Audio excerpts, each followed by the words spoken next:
Imagine waking up tomorrow to find that your bank balance remains exactly the same, but the price of a single iced coffee has suddenly spiked to $10 million. This is not a hypothetical plot for a new dystopian series on Netflix, but rather a cold, mathematical certainty that has erased the middle class of nations for centuries. If you choose to stay through this entire investigation, you will possess the only map capable of navigating the silent reset currently unfolding across the globe. However, if you look away now, you are merely choosing to wait in line for your own financial execution. History is not a collection of random events, but a series of forensic autopsies that reveal the same recurring cause of death for every empire. Picture yourself in Berlin. In November of the year 1923, you are standing in a crowded bakery where the air is thick with the scent of cheap grain and profound desperation. The price board behind the counter does not ask for 200 marks, nor 200,000 marks, but 200 billion marks for a single loaf of bread. Behind you, a woman pushes a heavy wheelbarrow, not filled with groceries, but packed with enough paper cash just to pay for a liter of milk. By the time you finally reach the front of that line, the baker crosses out the price and writes 250 billion marks. The currency lost 30% of its total purchasing power in the 12 minutes you spent standing there. This was the Weimar Republic, a sophisticated, modern society that believed it was too advanced to fail, yet it fell into the same trap as the others. This cycle has repeated in Venezuela in the year 2018, where a carton of eggs cost 7 million bolivars. It happened in Zimbabwe in the year 2008, where a simple bus ticket required a banknote worth $100 trillion. Most recently, we saw this in Lebanon in the year 2023, where the currency lost 98% of its value in just 4 years. This effectively turned wealthy doctors and engineers into paupers overnight while they slept in their beds. The question that should keep you awake at night is not if your currency will eventually fail, but rather when the clock will strike midnight. Historically, the average lifespan of a fiat currency is only 27 years, and the current system has been detached from reality since the year 1971. If you do the math, you will realize that the rules of money are being rewritten while you are distracted by the noise of the world. When the foundation of a monetary system is destroyed overnight, the only thing that matters is what actually holds value when the paper becomes tinder. I have spent years analyzing a century of economic autopsies, from the collapse of Weimar to the modern ruins of Lebanon and Zimbabwe. This is not a study of theory or speculation, but a forensic report on historical facts and recorded outcomes. By the conclusion of this investigation, you will know exactly which 5 assets survived when empires burned to the ground. You will also understand which assets evaporate faster than water in a desert, leaving their holders with nothing but bitter memories. Before we dive into the specific assets, you must understand that every currency collapse follows a predictable, mathematical pattern. Stage 1 begins when a government spends significantly more than it collects in taxes, creating a gap that can never be closed. Stage 2 follows when the central bank begins printing unlimited amounts of money to cover that expanding void. In Stage 3, the currency starts losing its purchasing power at a rate that the public finally begins to notice. Stage 4 is characterized by a mass exodus, as rational people flee from the dying currency toward any available alternative. Finally, Stage 5 represents the complete and total collapse of the social and economic contract. Weimar Germany moved from 320 marks per dollar in the middle of 1922 to 4.2 trillion marks by November of 1923. This represented a 98% loss of life savings in only 18 months. Lebanon followed the exact same pattern, collapsing from 1,500 per dollar to 89,000 in just 4 years. Different countries, different eras, yet the same stages, the same pattern, and the same tragic outcome for the unprepared. So, what survived these fires of inflation? Let us examine the first and most obvious pillar, which is physical precious metals like gold and silver.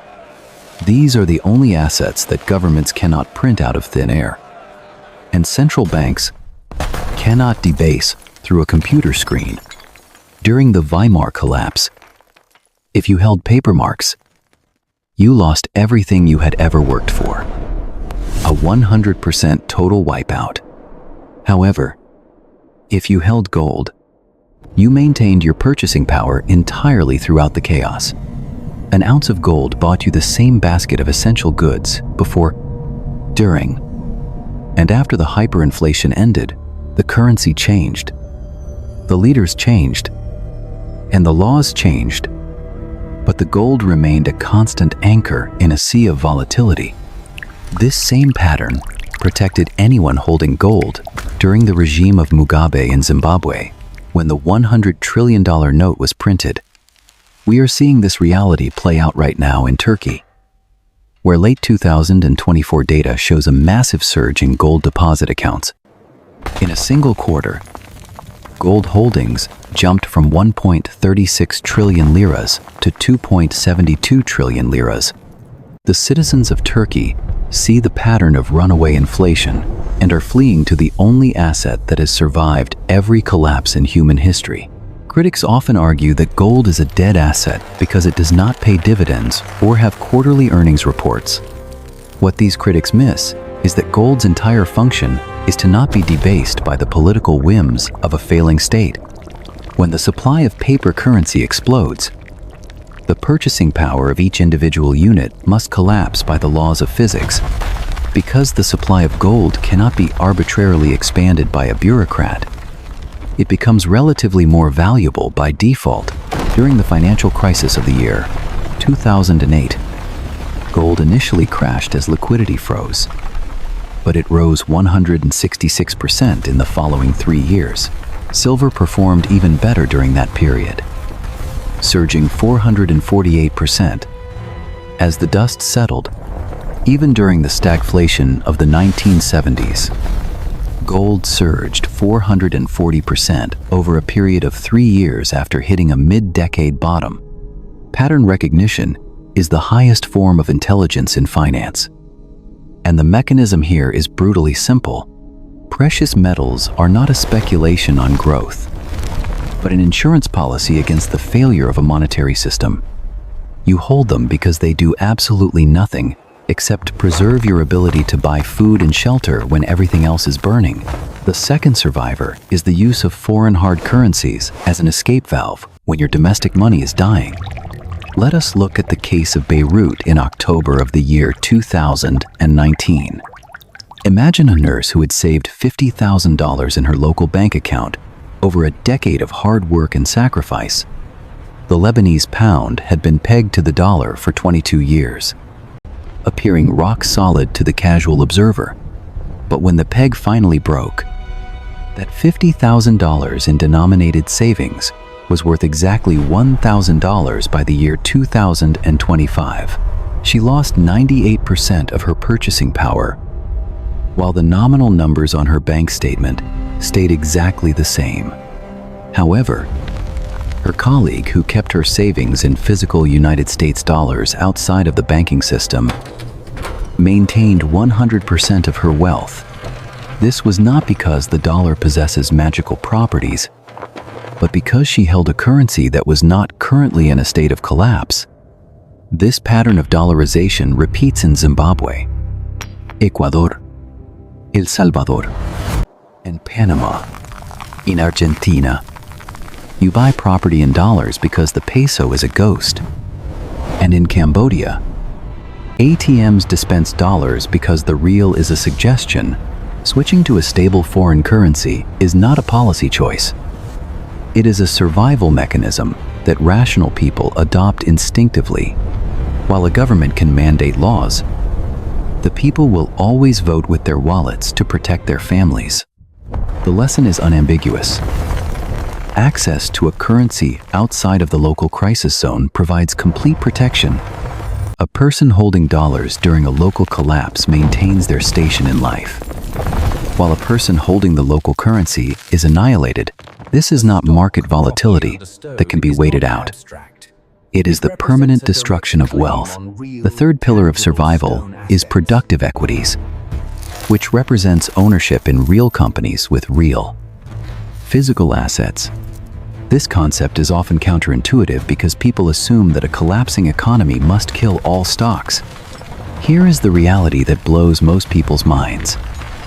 Venezuela's stock market rose over 3,400% in the year 2024.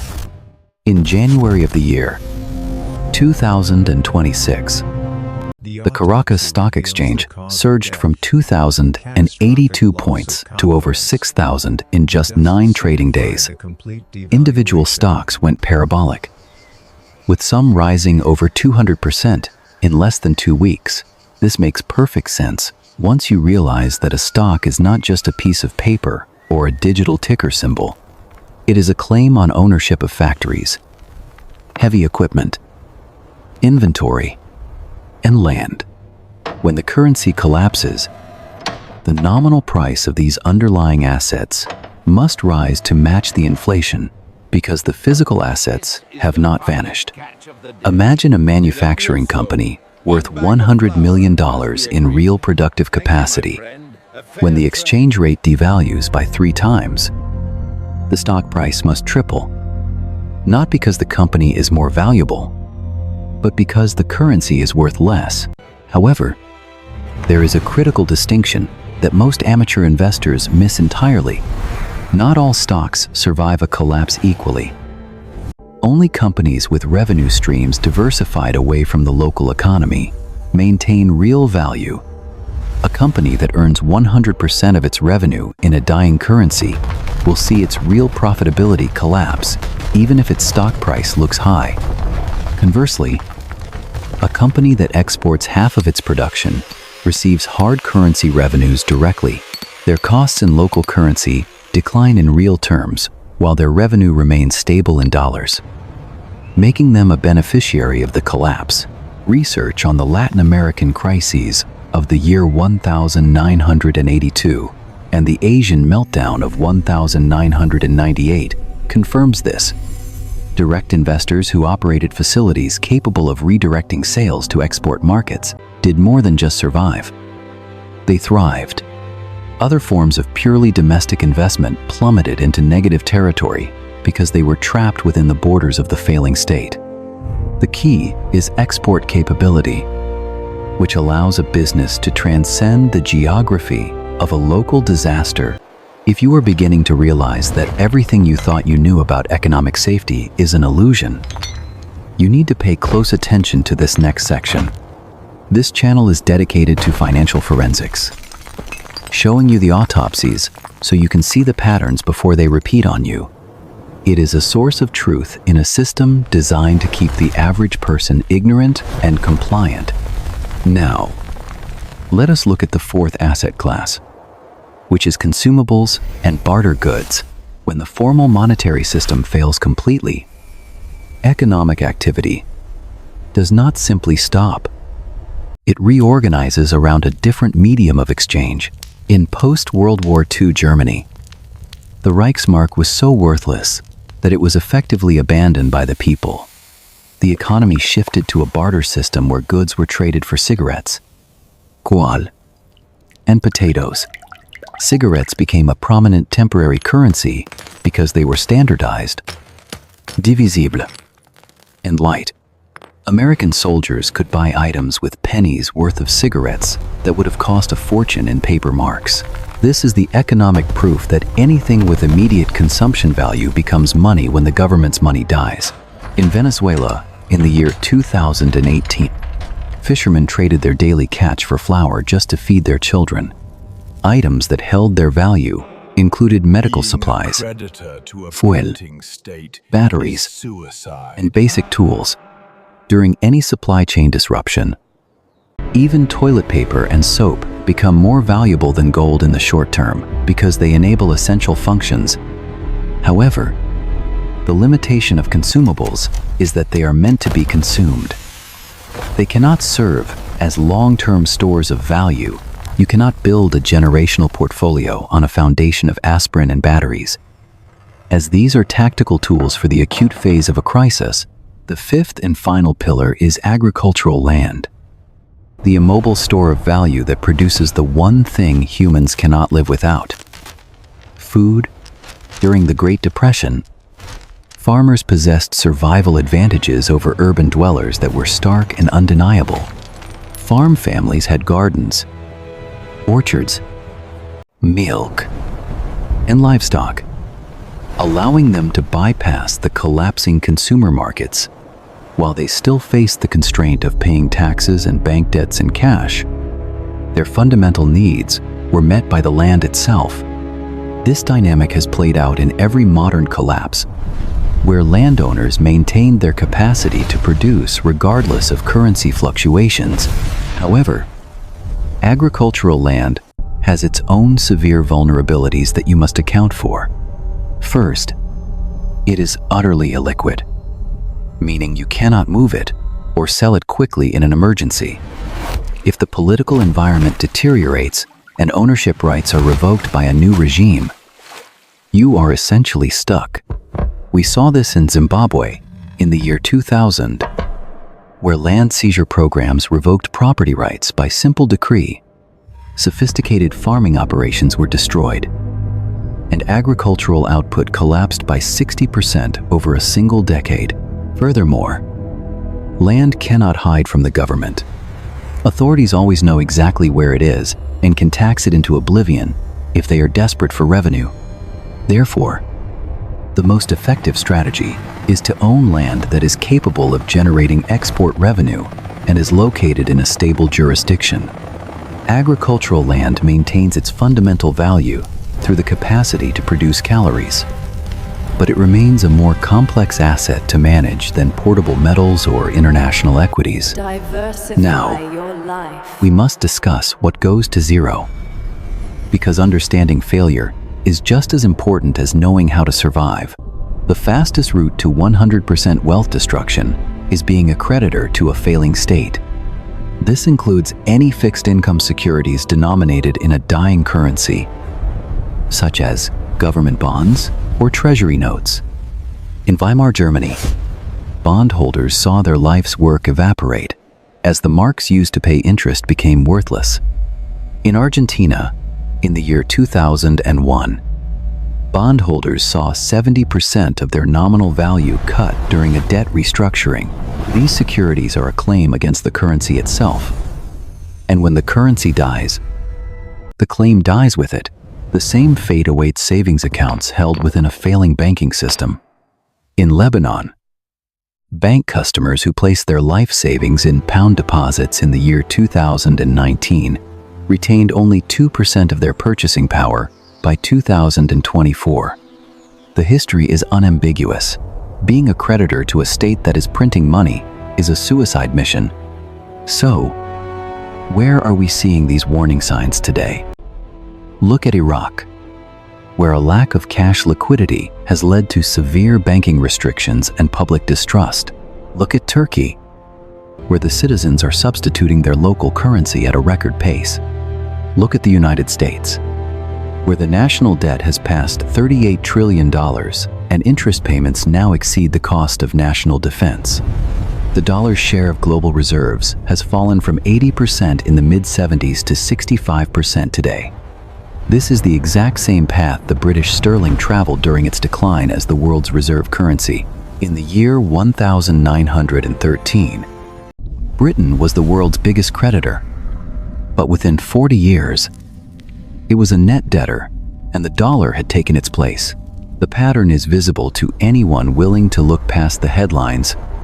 The brutal truth is that currency collapse is not a hypothetical possibility. It is the historical norm. The question is not if the system will reset, but whether you will have positioned yourself to survive when it does.